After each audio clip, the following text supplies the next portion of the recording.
So stress is known to be the silent killer, and we all deal with it in some capacity.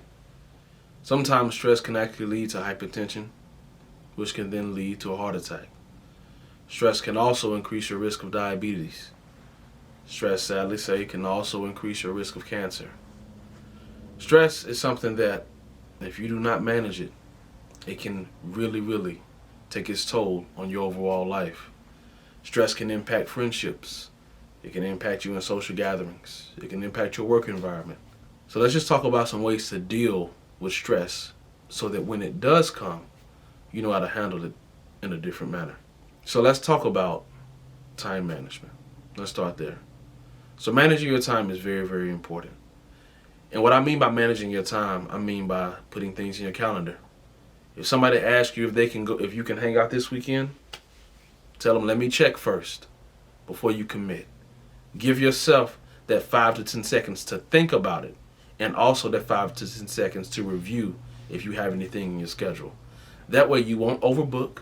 You won't feel pressured. Hey man, I can't do it this weekend, but I see I'm available this weekend. Or it can be, hey, you know what, man, I'm available and I was looking for something to do. There you go. Now you can kick it with your boys. You can hang out with your girls or do whatever it is that you want to do. You can enjoy that time. The other is finding out something that you enjoy doing for yourself. So if that's a hobby, such as fishing, video gaming, maybe every now and then watching anime, reading a book, I like getting into the Bible. Those things, do those hobbies. Now, of course, people will say the Bible isn't really a hobby, but what the Bible does do is that it takes my mind off of certain things. The Bible is a spiritual book. It's my safe place. So even though it's not a quote-unquote hobby, it does decrease stress, and reading is a hobby. In addition to finding those hobbies, find you something. I know this is going to sound funny. Try to find something that doesn't cost a lot of money, because you don't want to create the habit of feeling happy only when you spend a lot of money. That will indeed lead you to more stress, because once you look at your finances, you'll be like, man, I did not manage this well. So let's think about some hobbies that are cost effective, and some hobbies that you can easily do, and some hobbies that you can easily find in your area. All right? The other thing, rest. It's okay to rest. I used to struggle with this. I used to feel guilty when I rested.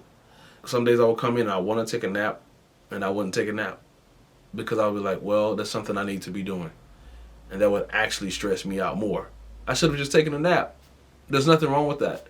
Or how about I just sit back and meditate for 10 minutes? TV off, cell phone off, lights off, maybe a candle, and just sit. Those things help me, but I don't do them as often. I don't do them as often because sometimes you catch yourself being so busy. So I've had to learn how to manage that time. So if I don't have 10 minutes, maybe I'll take 5. But eventually one day I'm hoping it does get back up to 10. But you'll be surprised. You need to make that time for yourself. Those things decrease stress. And that's research proven. Research proves that meditating decreases stress. Take a few deep breaths. Even if you take a deep breath and then take another inhale as you're taking that inhale, such as this. Research proves that those 2 inhales can actually decrease your stress level and lower your blood pressure. You'll be surprised the things that your body can do when you invest in it. That's what you need to do when dealing with stress. So in order to do that, what do we have? Time management, hobbies, and rest. Now again, Harvest and Coaching can help you out with all of these things. I want to make sure you get to a place where you can become a better person because you're doing a better job of taking care of yourself. That you can do a better job of being okay with finding ways to treat your stress. Because when it comes, you need to be prepared for it. But that's what I'm here for, to take the stress off of you. All right? Please visit us at harvestandcoaching.com. In addition, please tune into our social media on Facebook and Instagram at Harvest and Coaching. And also look us up on YouTube. We post weekly videos. I look forward to seeing you soon.